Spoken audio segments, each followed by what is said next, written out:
So a few months back, we took a poll to see what our community wanted to hear from our roundtable this quarter. And overwhelmingly, the answer came back communication. So you ask, we answer. We've gone out and gotten some of the best high horsepowered expert communicators we could find. We think they're some of the best in the country to join us today to answer some questions about communication. Welcome to the KeyHire Small Business Podcast, hosted by Corey Harlock, creator of KeyHire Solutions, where small business owners learn how to build stronger teams, simplify growth, and scale confidently. Got feedback or topic ideas? Send us a text. If you're listening on a handheld device, tap the link in the show notes to message the show. Subscribe or follow on your favorite platform, and follow KeyHire Solutions on social media for more insights and updates between episodes. To learn more about how KeyHire can help scale your business, visit keyhire.solutions. Connect with Corey on LinkedIn through the link in the show notes. Mention you're a listener, and he'll accept your request. And now, on with the show. Here's your host, Corey Harlock. So no housekeeping, no notes today. We're just going to get on with the show. So let's announce our contestants here. First, we'll bring in Annette Mullin. Annette is with the Black Swan Group. You might have heard them. There's this guy out there named Chris Voss who wrote a book called Never Split the Difference. He started the Black Swan organization. She's part of that organization. I had a chance to meet Annette at the Negotiation Summit. Super impressive. We're so grateful to have her on the show today. Next, we have Dr. Bob Johnson out of Orange County, California from Bob, you're going to have to tell me the name of your company when you come on. I forget. But Bob's a third-time returning guest. He's leading the pack in our returning guests.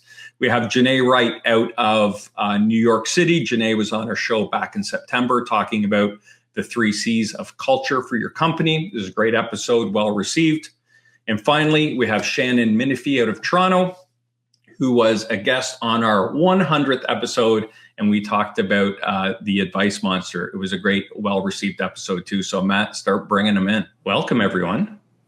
Shoreline Partners, Bob. That's the name of your company. That's right. That's right. Just in time, Corey. Just in time. Well, I work with a lot of manufacturers, and they do just-in-time manufacturing. Right. You know? That's right. I knew it was a shore. I knew it was something. I'm getting old, man. The brain's starting. I'm with you. Sorry about that. So, guys, thank you, everyone, for being a part of this. It's amazing. I know we called you together on short notice, and it's busy to coordinate schedules. So we're so grateful that you're able to carve out a little time for us. Okay, we're going to launch into question number 1. And just jump in, whoever wants to handle this. What do you, in your experience, think the biggest missed opportunity or mistake a leader makes when they lead their team? Who wants to field this one? Janneh, go on. Yeah, I think for me and what I've learned over the years is not getting buy-in from the rest of the team.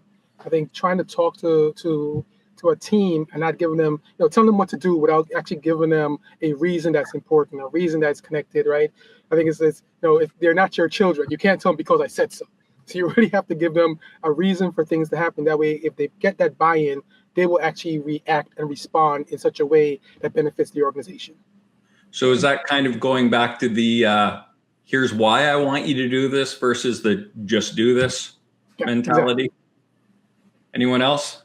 I'll jump on that to bridge us to a practical how and how to work less hard and have more impact. So I agree with you.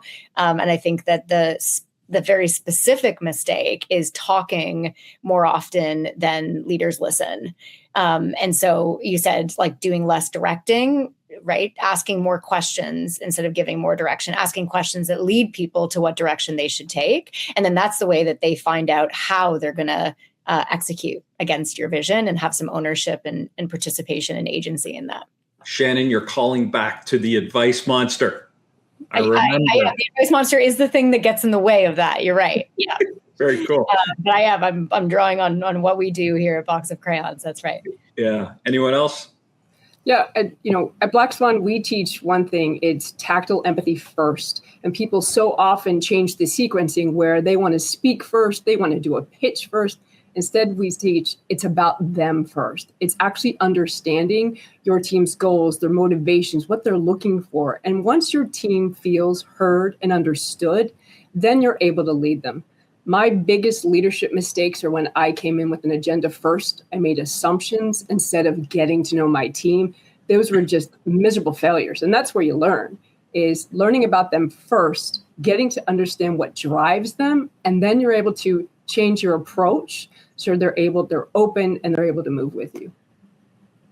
Bob, you're the last one standing here. And I'm actually sitting, Corey, but I agree with Annette. I agree with everyone here. I mean, the language I would use is, I think it's really easy for leaders to jump in and start talking about solutions before everyone agrees on what the problem is, right? And what does that look like? So when leaders start, a solution for a leader is a given direction or a decision, etc. And the risk they run when they haven't gotten alignment on the problem is that the leader's solution doesn't make any sense to the people that need to implement it, right?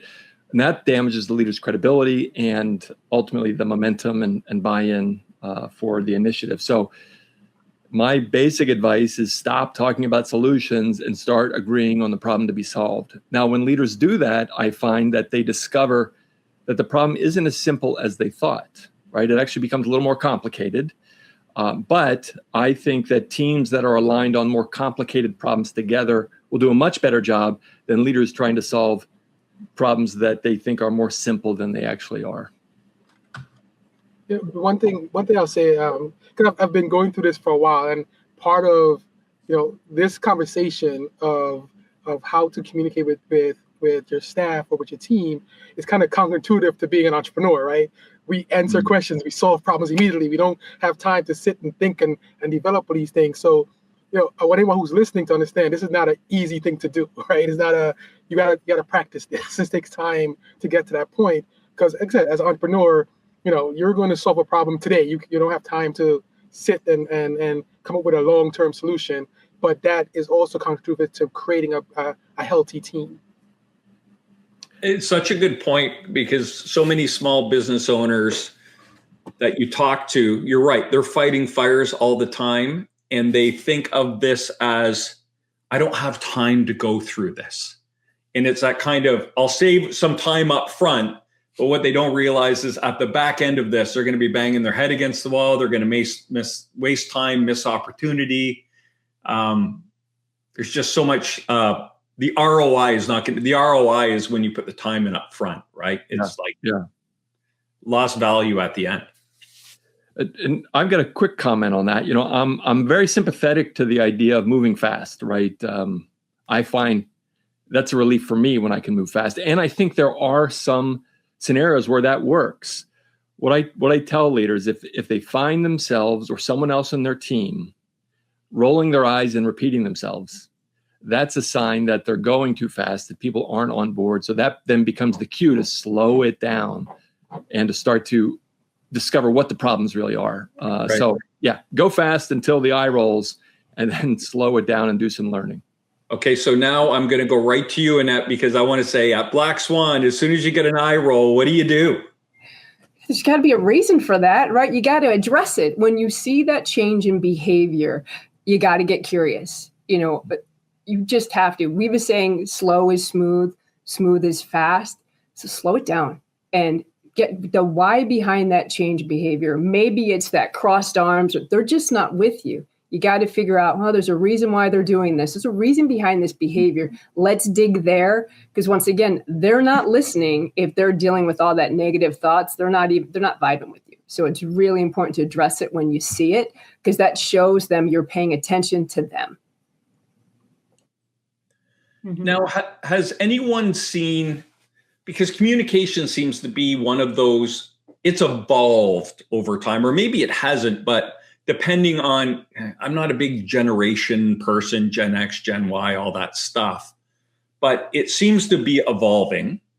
And what used to work doesn't work anymore, or is it that stuff never worked anyway, and there were just leaders out there that were ahead of their time? What are you guys seeing kind of in the evolution of communication? I'll just say that, first of all, I think we're trying to talk about something that's very big, right? Like communication isn't a single skill, right? It's a capability, like a basket of skills, everything from like my body language to the words I use to like a number of other different things, right? So I think maybe breaking some of those things down a little bit is something for us to talk about, like when we're talking about what's changing in communication. Even what we're talking about, getting curious and asking people up front and getting buy-in up front, that I don't think that was happening, in the 60s and in the 70s. It was like, hey, this is your job, you do it. And things still got done. But there seems to be a more effective way to do things. So that's a great point, Shannon. And I think I was thinking about the conversation we were having, not the umbrella of communication, right? But in terms of this being curious and kind of getting everyone aligned first and spending that time, is that something that's evolved and changed over the years? I want to say yes, but for a different reason, right? I think it has evolved because of the people that it's being targeted at, right? I think the way our parents talk to us, we change the way we talk to our kids, right? So in that same way, the communication kind of changed because of that. So I don't think it's a difference in this. There's the way to communicate. I think it's just the people who are receiving it, the way we communicate with them has evolved because of prior family, prior bosses, prior people. You're going to change the way you react to people. If you didn't like how someone's speaking to you, you're not going to speak to somebody else in that same way. So I think that has helped the evolution of how communication is working. So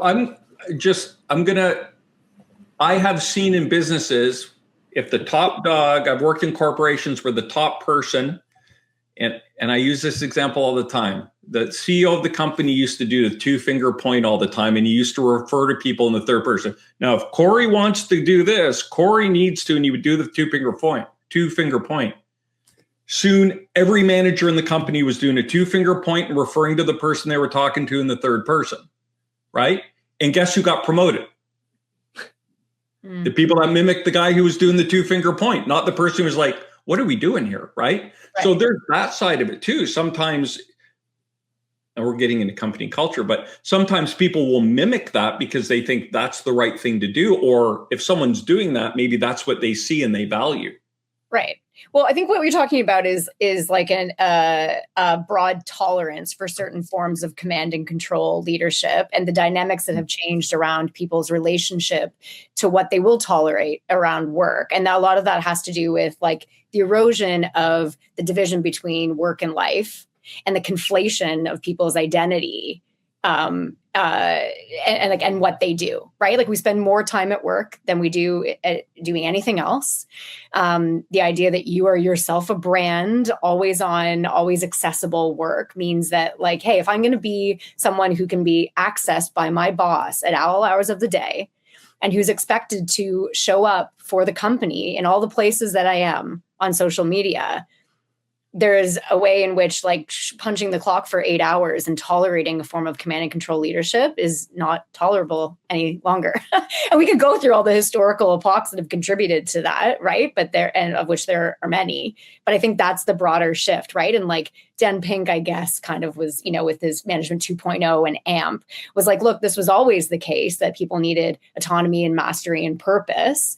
And it's better to like lead with, hire great people and leave them alone as opposed to command and control. And it feels like that insight has just like been drawn out even more in the last decade plus.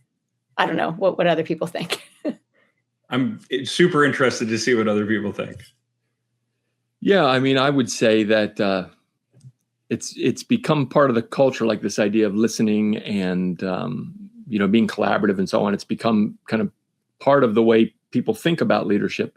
One of the things I use in my work with leaders is I ask them to go on videotape so they can see themselves and how they approach these problem situations. And certainly that methodology is about 40 years old. And certainly what we've seen over the years is that people have become better at a minimum, at least appearing as if they're listening, appearing as if they're curious about the other's perspective. Now, sometimes what people are really doing is just kind of playing tricks so they can kind of come across in a very smooth way. But I think people recognize, at least tactically, that it makes sense to come across as someone who listens, who's curious, and so on. The real question, and I find oftentimes there's a gap between the tactics people use and the strategy they're ultimately adopting. Sometimes people want to come across as if they're listening, but they really aren't. Mm-hmm. Right. So that's where we run to some mixed messages and it becomes problematic. Mm-hmm. And I'll tap into here just how important it is to listen, and how we use listening tactics in our world is we have something called boot camp, and that's where people can sign up and we give them a different scenario, whether it's a negotiation, whether it's leadership, but they have to talk with each other. So they're talking with the real negotiator and they have to practice the skills. Because so often I can read a book about getting fit. I can listen to a podcast about getting fit. I can do all this. But if I don't put the reps in, I'm just reading a book about getting fit. It's got me no further. So one of the things I've learned is what we implement is people actually using some of the skills, whether it's listening, what level listening are you at, whether it's showing different communication skills, and then providing them feedback. So at least they're stressed out enough because it's in front of other people and no one wants to do something in front of other people without practicing, but it gives them some stress. So then they can take it back and use it, what we call in the wild, in that real world with some confidence. And that's because a lot of this stuff, we all come from different leadership backgrounds. We've all been different exposures from families. I mean, in my last job as a police officer, I was just yelled and told what to do, and I did it, right? I mean, but then I remember those leaders that actually took the time, even if they were going to tell me no, they took the time to listen to me. I was heard and I was told no, and I felt good about that. So it really is, I think, for some, it's a learned skill because of whatever their background is, familial or work. Mm. I just want to say, I love what you're saying, Bob, about Dr. Bob. Sorry. Only Corey has to call me Dr. Bob. You can. No. You worked hard for those 2 letters, I'm sure. This distinction between, or like how problematic it is to appear as though you're listening, but you're really not. And something we talk about a lot is like the difference between asking questions and truly being curious. Yeah. Where the former can be interrogative and is probably something that we're more used to. I was an academic too for a minute, and that I know all about being asked questions. Yeah. Nothing about truly listening to what I had to say. It was actively looking for gaps. But true curiosity, I think, is has like an intellectual humility, where I really don't know the answer. And like coming back to what we started out with around like overwhelm and pushing the problem to the level that it belongs, really, right? Like I'm the leader, I think I have to solve the problem. No, you can't even identify the problem because you're not in the weeds enough to know what it is. It's also freeing to be in a conversation, which is another thing we should talk about with communication. It's not communicate to people, you communicate with people. But if you're feeling overwhelmed, it's probably because you're taking things on as opposed to saying to yourself, I actually don't have to have the answer here. So part of facilitating other people's insights around a problem or a solution, like you get to play a different role, which is like help us figure out what to do, as opposed to feeling the pressure of solving this. Like everyone's looking at me and I need to have the answer. What changes in the dynamic if all of a sudden, like your role as leader isn't having all the answers or providing all the answers, but having that strategy for where you're going and that vision for where you're going, and then actually like using the good brains of the people around you for how you're going to get there. But yeah, I think if you're pretending to listen and pretending to be curious, you're not going to get that outcome if you're not truly like laying down some of your pride, I guess, in those moments and showing up with humility. Yeah. And that's a huge vulnerability that you have to be willing to show. That's a deference that you're willing to show, whether it's your partners, whether it's your team that you're with. That takes a lot, because for so long, you're the boss, you're the leader, when truly you have finite ideas. But with the team, it's become so much more infinite. So it's kind of ensuring that having that vulnerability is okay. And that's, I think, huge, is very different in transition from how it was to how it is now. It is okay to have that vulnerability. It's a great point. Yeah. I think also just thinking through like the idea of not fully listening, right? People on the other end can feel that. right? And it will break down communication very quickly when I know I'm talking to you and you're not, I can see it in your face that you just give me the lip service or you just nodding your head, then I'm gonna stop talking. And then that's a whole different level of a breakdown of communication, because now I'm gonna stop talking, you're not gonna hear anything, and then it's over, right? So I think that there's people who do that or think it's okay to do that, right? I don't think they fully understand how bad that can lead or where that road is gonna lead you, because it's gonna cause a lot more problems than you think. Yeah. Yeah. The way I talk about that is, I think it comes down to, I like to say most problem conversations are over before they start. Because usually what people do is they decide, my job in this conversation is to move Corey from here to here. I'm going to talk Corey into something. Mm-hmm. Now, I'm not. Which is very easy to do, by the way. That's right. That's right. And sometimes that's necessary, right? If Corey's doing something dangerous, we need him to put it down and walk away. But the far more interesting conversation, I think, is if I come in willing to be moved myself first, right? Because and a funny thing happens, if I'm willing to be moved, which requires listening, which requires humility and so on, paradoxically, other people become more willing to move as well. So it kind of sets in motion this flexibility that leads to better answers, but it feels dangerous because we think I need to come in with an answer, which actually makes it harder to get to an answer. So it's our instincts can't necessarily be trusted when people are rolling their eyes and repeating themselves and we're feeling time pressure. So listening to all smart people like y'all, I'm in Texas now, I can say that, but I think it's all y'all. If you're, it could be all y'all, yeah. Or if I could say y'all four. Oh, can you? Okay. Another option, yeah, y'all four. Good to know. You could say that. My little Texan double modal for you. Sorry, the first time I met Shannon, she corrected my grammar. And then when I told her about it the next time I met her, she's like, "Did I really do that? That's horrible." So I used to think it was listening. That was the thing, the key. What I'm coming to learn, I think, is it's listening is the byproduct of being curious. Yeah. I think curious is the root of being a good communicator. I think it's a very important part. Mm-hmm. Are there other elements? What are if you had to break it? I think so. Real quick. Curiosity is important, but let's face it, every leader listening to this podcast has to make a decision and they have to get stuff done. You can't. So yeah, I can be curious all day long and we can have a wonderful conversation, but the clock is ticking. Mm-hmm. So I think the challenge is, how do I be open, curious? How do I be open and assertive at the same time? And I think if we do that, it goes back to Shannon, what you're saying. If you come in, if your identity as a leader doesn't hinge on having answers, yeah. Right? If you see yourself as someone where leadership is about getting to good answers, then my openness is a way of learning about possibilities, and my assertiveness is a way to lead the conversation in ways that it's actually going to produce results. Yeah. So I think it's a curiosity on its own, great conversations, not many decisions. You got to pair it with assertiveness. Right. Yeah. Yeah, I would agree.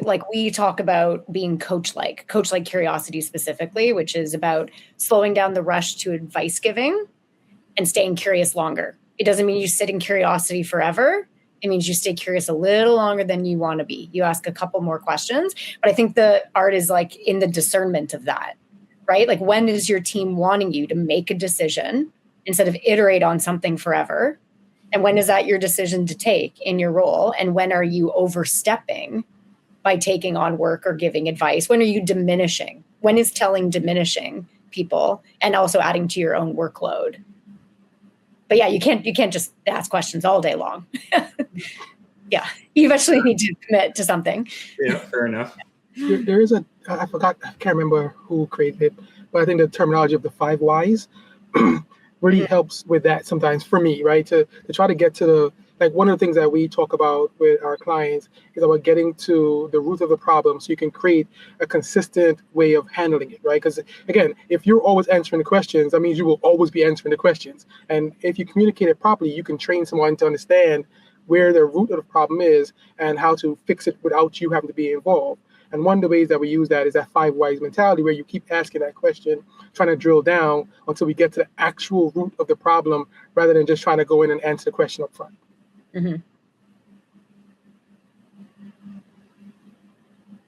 Annette, anything to add in there? No, I think that it's important that you are curious enough. That is, to us, it's the walls to the building. Empathy is the foundation, where you have the person feels heard and understood enough, where now you can move to what you need to implement is, now that they've been heard, truly heard, you can summarize back to them what they've said. Now it's like, all right, would you be against now me sharing where I can see us moving forward with this? Like using that as like guiding their vision now to yours, ensuring that you've heard their vision and being able to say, now we're moving to this. I am hearing you and here's where we're going. So they're part of that ship as it's turning. So to me, it takes that more time up, but they're with you. So now when decisions are made, it's that trust-based influence that you've developed by seeing them as a person, not just an employee, seeing them as part of this process. Okay, now here's where we're going. It's how you can say, that's a great idea. Thank you for sharing that with me. Right now, we're going to move in this direction. It's being able now to just kind of steer that boat. I think it's important. And so, because I went to the negotiation summit, Annette did something in there which is very cool, and it's their no-oriented question. Would you be against me suggesting? Because at that point, they want to hold some power, right? So you give them the opportunity to say no, but in a positive way to move them forward, which I thought was super cool. Do you want to talk a bit about the no-oriented question, just for fun? Sure. A little high-level overview? So much of what we do at Black Swan, as we're engaging in conversation, is to make us, the person that's engaging, not a threat. It's so much about what we do. Because anytime you're in a communication, you have a want or a need, you're in a negotiation, period, plain and simple. So what we do and how we deferentially speak to someone is we give them the autonomy. If someone is just saying yes, you have no idea if it's in agreement. It could be just yes to get you off the phone, to get you out of the room. We use no-oriented questions, therefore, to give them the power. So that's something so simple as, is now a bad time for a call? And that is saying, no, now's not a bad time. Or if it is, yes, it is. They're going to automatically give you that second time versus you pick up the phone and be like, hey, how's it going? What are we up? What are you doing this weekend? Your mind automatically starts to filter. Why isn't it asking that? What information should I give? What information should I hide? All these kind of things go up in your brain. So you're not actually getting a truthful answer. You're getting their version of what they think you want to hear. When you ask a no-oriented question, you take so much pressure off the person that's actually talking by giving that autonomy. It's like, no, go ahead. Or, would you be against doing this? No. And if they are, they're going to tell you that in a truthful way. It just gets to the heart of the matter much faster. Corey, is that sufficient? Yeah, that's great. And I just think it's so embedded in the company, like even the email communication and everything is all based around no-oriented questions. And it works, right? Like it's just easy for people to go, no, I'm good. Well, what do you at? What do you want? But anyone else have any little tips or strategies they want to share around communication? Well, I've got a couple. Let's do it, Bob. All right. I'll give you my top. Keep it to like 30 minutes if you could. Okay. All right. I'll try. Well, I'll give you my top strategy and maybe a tactic if there's time for it.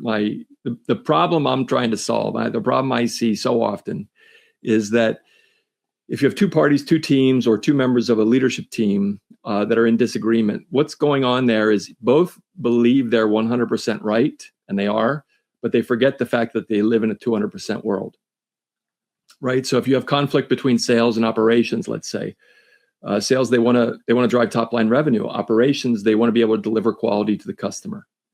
You could see how those two things both pull in opposite directions, quality and speed, or quality and responsiveness. But at the same time, both of them are right. If you're the CEO, you want your salesperson to be responsive. You want operations to do it right. So where people get into these arm wrestling matches, they're trying to apply a right-wrong lens to a right situation. And it doesn't work. No one takes that sitting down. So the truth of the matter is no one is wrong in those situations, but no one is right enough to solve the problem. So every loop becomes an opportunity for everyone to get more right. That's where the listening and the curiosity is so important. You can't get more right if you aren't listening to one another. What that does is if you can, through listening, through curiosity, step into a shared problem definition, the 200%er, speed and quality, a couple things happen. Number one, the argument stops because no one's wrong. And secondly, it transforms the relationship because sales needs ops to solve the quality problem and ops needs sales to solve the speed problem. So what's the bottom line? If you have two people, maybe you're one of them, rolling their eyes and repeating themselves, it means you're talking about solutions before you've agreed on the problem. So back it up, agree on the problem through listening, through curiosity, and then revisit solutions. The solutions you come up with under a 200% problem definition are not the same ones you would come up with inside either 100% definitions. So it's almost like if you're up against someone and you believe you're right, you almost have to stop and say, they probably think they're as right as I think I'm right. I'll bet my paycheck that they would answer, of course I am. Yeah. So how do we find that common ground and kind of solve for everything, not just my problem? Exactly. Very cool. Anyone else?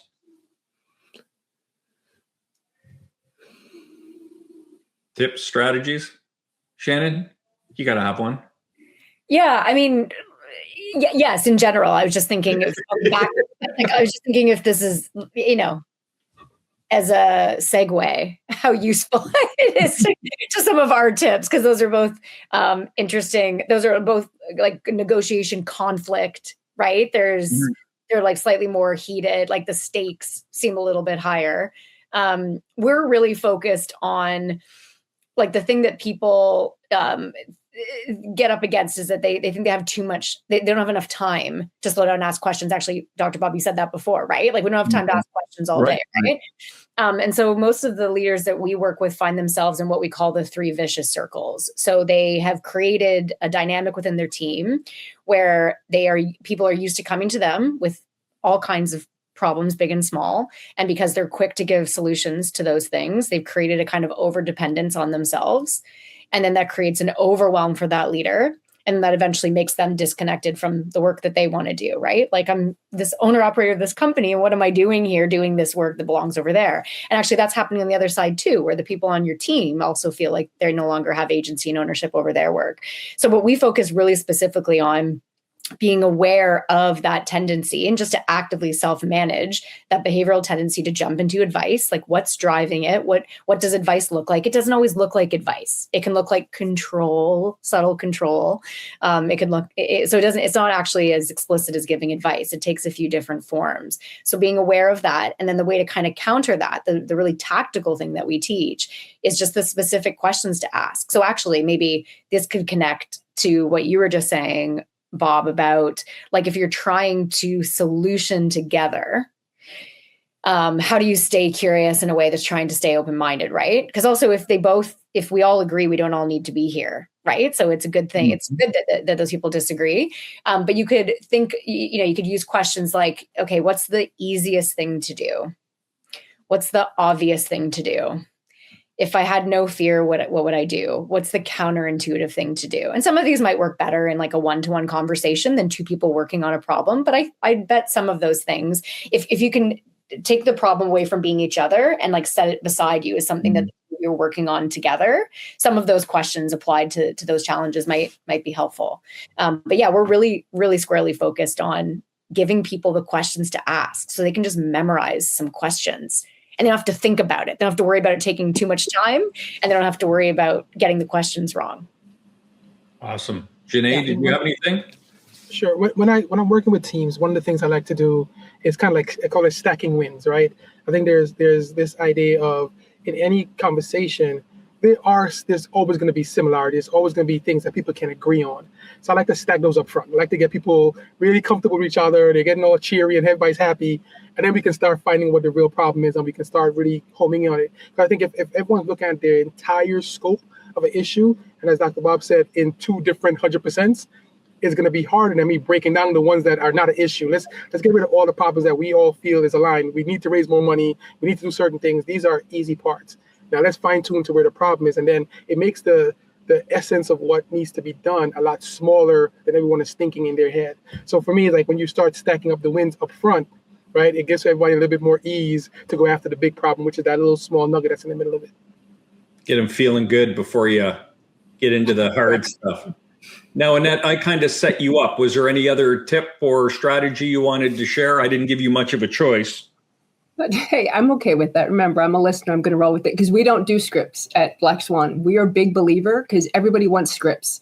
And we often find that if you have the scripts, you're not listening. So for me, the big thing that I teach, and I'm going to use a visual. I know this kind of podcast, so you have to explain, Corey, what I'm doing is I like to use a visual because we so often, I'm 100% see the world from where I'm looking at. It's what I'm used to. I'm really good at. I'm used to seeing all you people. So I'm going to use this. This is every problem you have is this football. Every problem, whether it's a negotiation, whether it's dealing with a hard conversation, whether it's Thanksgiving dinner and you're talking politics, whatever it is, this is the problem. And Corey, I ask you is, what color's the ball, Corey? And Corey, you're going to tell me what color's the ball. That one is white. And I'm going to tell you, you're wrong. I don't see it that way. And my go-to for you is get curious. There has to be a reason. We say, seems like there's a reason for saying that. Seems like there's a reason for doing that. Because from where I'm looking at it, Corey, this ball is black. Right. Okay. But we are both right. It's just the perspective. So our big thing is instead of talking to people across the way, is we walk across the street and we look at it from how they're seeing it. And then all of a sudden, if I can verbalize how you're seeing it, even if it's wrong, in my eyes, it's right to you. And it gives me a better insight into how you tick. So this is what I carry everywhere. Is no matter what the problem is, have I made sure I understood how this other person sees this problem first? Because once they understand what they're looking at from their eyes, then I'm able to go into problem solving. So no advice until I've seen it from their world. Amazing. Guys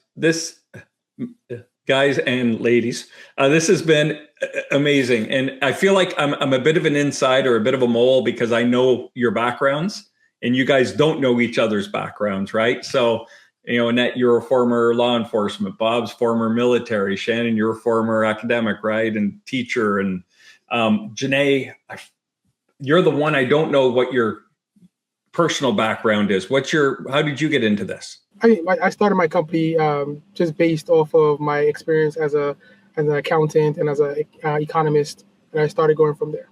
Very cool. So you come from the numbers side of things. So Such different, diverse backgrounds, but it's really interesting how closely related all of your theories are. I appreciate it. I think it was very valuable. Anyone listening to this is going to get a ton of value. So let's go through. I'll give you a chance to plug yourselves, where you come from. Janneh, we'll start with you. Sure, thank you. My name is Janneh Wright. I'm the president and CEO of Primus Business Management. We're a full-service consulting firm that works with nonprofits around the country, helping them with everything from accounting, HR, and operational management. Very cool. And we'll be sure to get all the stuff in the liner notes. Annette? My name is Annette Mullin, and I'm a coach with the Black Swan Group, where we've taken our skills as crisis negotiators and evolved them into the business world. Very cool. Bob? Yeah, so I'm a psychologist by training. I'm actually a child psychologist by training, which comes in very handy in my work with executive teams. That's why we get along. Yeah. Yes. That's why you asked me to be on the show, Corey. You can find out more about what I do at teamtransformationmethod.com. But in brief, I help organizations in the tech space, manufacturing. I help quality leaders solve the cross-functional friction problem, right? So leaders can stop refereeing and get back to leading. Very cool. And Shannon? Most days I wish I had a PhD in psychology, Dr. Bob. I have a doctorate in literature from my past life. I'm the CEO of Box of Crayons. So we're an organization that works with big enterprises to help them develop organizational agility, really. So organizations come to us when they're in the midst of big transformation, change in business model, change in their strategy, and they need to shift from advice-driven leadership reflexes to a scalable curiosity habit. So that change takes hold, so that people have agency and all that change. And I wish I could say I came up with the coaching habit, which is the core of what we did, but I did not. Our founder, Michael Bungay-Stanier, did. And actually the book turned 10 years old just yesterday, maybe. Wow. So this is the new hardback edition, illustrated edition of the coaching habit. Every time we get together, Shannon, there's an anniversary of something, 100 episodes, 10 years. Right. That was your anniversary. Yes, that's right. And then the other thing I'm disappointed about is I could have been calling you Dr. Shannon this whole time. Yeah, I might have insisted upon it, but I didn't. What a missed opportunity. Come on now. It's okay. You guys, this has been great. Thank you so much. So grateful that you spent some time with us today. Hopefully people listening out there, the community, I mean, they're going to get value out of this. The conversation was just so good and you guys are all so smart. So thank you. I appreciate you carving out some time for us. Thank you, Corey. Thank you for the opportunity. My pleasure. Thanks. Nice to meet everyone. There you go. Some super smart people talking about communication. I learned a ton. I hope you did too. If you like what you hear, make sure you like or share on whatever platform you're listening. Help the community grow. We're here for small business owners, so help us spread the word. My name is Corey Harlock. I've been your host. And until next time, stop grinding, start growing.